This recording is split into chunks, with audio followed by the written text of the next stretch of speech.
지금 이 시각 헌법재판소에서 탄핵 심판 결론을 내기 위한 세 번째 재판관 회의가 이어지고 있습니다. 오는 13일로 퇴임하죠. 이정미 헌법재판소장 권한대행 그 후임이 이르면 오늘 지명된다고 하는군요. 현장 연결해서 자세한 소식 알아보겠습니다. 최두희 기자. 네, 헌법재판소에 나와 있습니다. 네, 지금 회의가 한창 진행 중이죠? 네, 그렇습니다. 헌법재판소는 1시간쯤 전부터 탄핵 심판 결론을 내기 위한 재판관 회의를 열고 있습니다.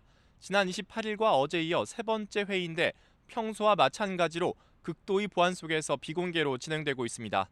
앞서 오전 9시를 전후해 이정미 헌재소장 권한대행 등 재판관들도 이곳 헌재로 출근했는데요.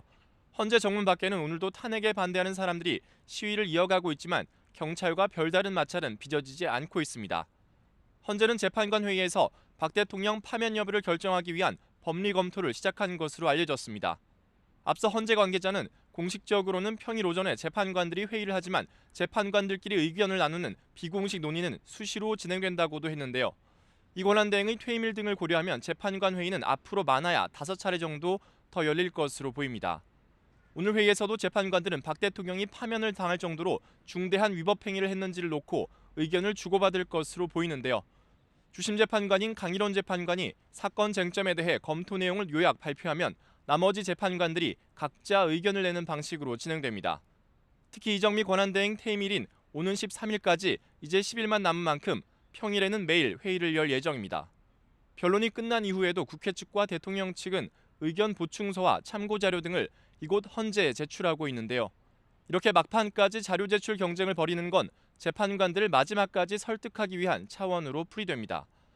국회 측과 대통령 측은 반박이 필요한 법리적 주장 등을 오늘도 정리해서 제출한다는 방침인데 오전에는 대통령 측의 서석구 변호사가 참고 자료를 추가로 제출한 것으로 확인됐습니다. 선고 전까지 국회와 대통령 측의 이른바 서면 공방은 계속될 전망입니다. 그리고 이정미 권한대행의 후임 재판관이 이르면 오늘 지명된다고요? 네, 그렇습니다. 이정미 권한대행은 오는 13일 퇴임하게 되는데요.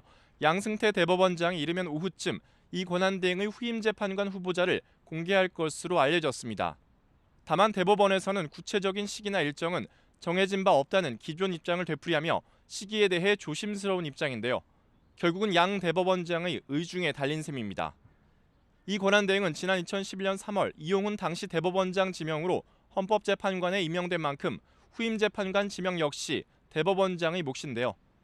이 권한대행의 후임은 국회 인사청문회와 대통령 권한대행의 임명 절차를 거쳐야 하기에 임명까지는 적어도 한 달 이상이 걸릴 전망입니다.